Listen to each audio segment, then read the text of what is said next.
Today, we're taking a step back from the absolute noise of the modern world to trace a deeply personal, really beautiful journey of spiritual discovery. The year is 1964. We're going to explore the story of a seeker who entirely unexpectedly stumbles upon his spiritual home. It's a narrative about shattered expectations, just radical humility, and the quiet, overwhelming power of unconditional love. Let's dive in. For seekers, I am a lighthouse. For those who search in their hearts, I am a mirror. For those who knock, I am the door. For the traveler of the infinite, I am the path. Just take a second to let those profound words sink in. They perfectly capture the essence of the master we're about to meet today. It's a presence that doesn't force itself on anyone. It just exists as exactly what the seeker needs at that moment. The source for our journey today is a really touching memoir called My Gurudev. It was written by Parthasarathi Rajagopalachari, who is affectionately known as Chariji. Now, this isn't some distant, dry history. It's a deeply personal, first-hand account of surrender. The unassuming figure you're learning about is Gurudev. And, as we'll see, finding the essence of pure love through him was not some instant, magical realization for Chariji. Actually, it started with a whole lot of resistance. Chariji's journey basically started with profound skepticism. Back in 1963, Gurudev actually visited Madras. But Chariji completely missed him due to office work, and frankly, a total lack of interest. Even around May or June of 1964, while he was traveling for work to Bareilly and Lucknow, he literally bypassed the town of Shahjahanpur without even trying to find the ashram. It wasn't until a few months later, wrapping up his corporate duties on a Saturday afternoon, that he finally decided to head to Shahjahanpur. And even then, it was mostly just mild curiosity. So, he arrives in Shahjahanpur right around 3 in the afternoon. After asking a local policeman for directions, he gets pointed toward a sweet shop, and just a few minutes later, he's standing right in front of Gurudev's house. Now, he was expecting this grand, elaborate ashram, but what he found was just an ordinary mansion. There were no massive gates, no fanfare whatsoever. He literally just walked right inside.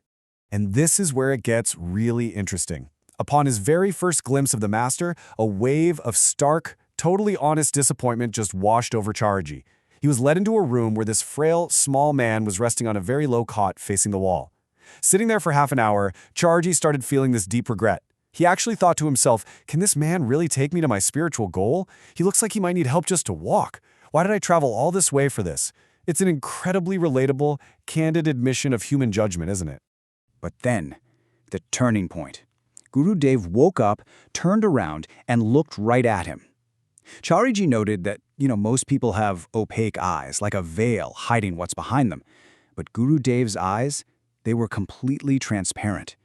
He described them as looking into a vast, cloudless blue sky, as if the entire universe was just contained right there within them.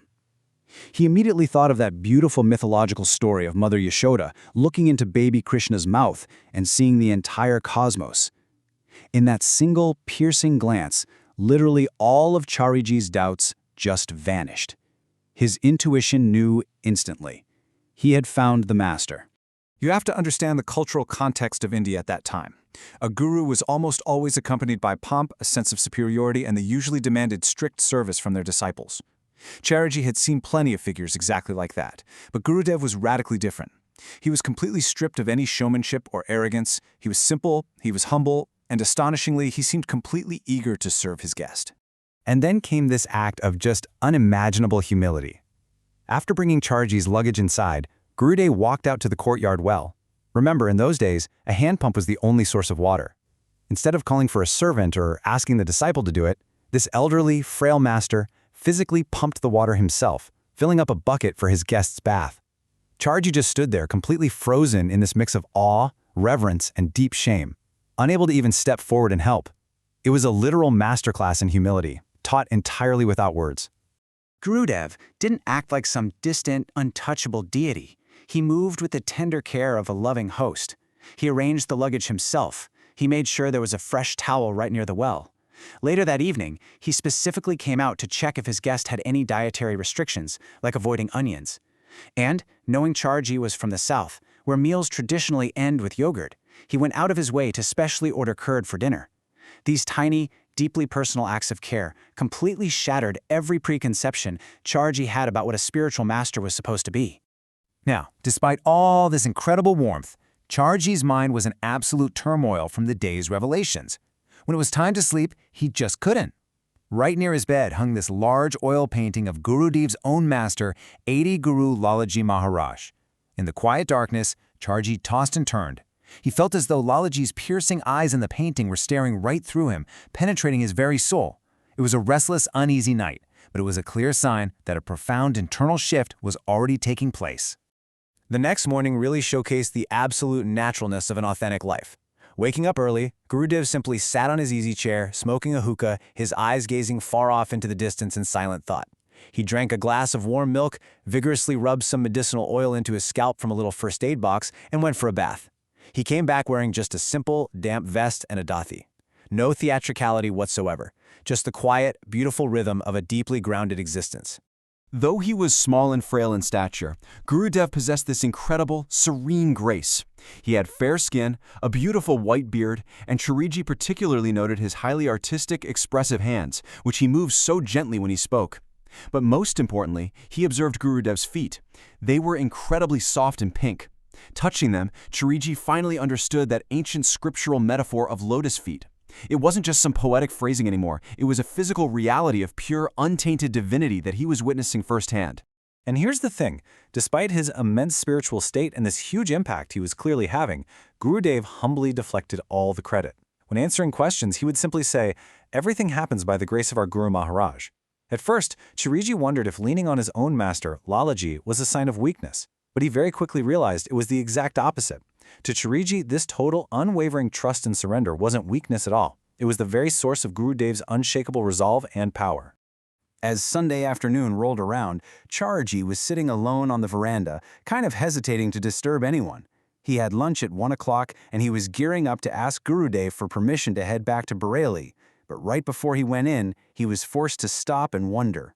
What magic had this frail, simple man done in barely 24 hours?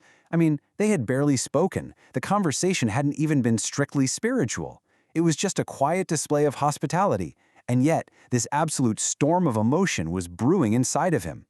So when Gurudev finally granted him permission to leave, Chariji was suddenly struck by an overwhelming, completely inexplicable pain in his heart. It was this sharp, searing pang of separation. He describes it as the feeling of leaving your own home, leaving your beloved family behind to go on a long, arduous journey. Logically, it made absolutely no sense. He was just returning to his normal working life, yet he felt like he was being physically torn away from where he truly belonged.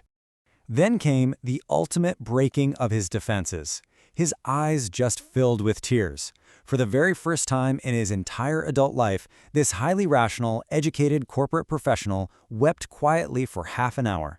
He was completely overcome by a pure, unadulterated spiritual longing. All the way back on the train to Bareilly, his heart just ached continuously, completely consumed by the memory of the master he had just left behind. You know, Chariji initially thought a master would need a long, long time to get to know him and work on him. But this emotional tempest proved that in just a single day, Gurudev had reached the very depths of his heart. A divine seed had been permanently sown. Chariji had arrived as this curious, almost dismissive skeptic, but he departed knowing with absolute, unshakable certainty he had found his true master. It really leaves us to wonder, in our own fast-paced lives, are we open enough to recognize true grace when it simply offers to serve us water from a well?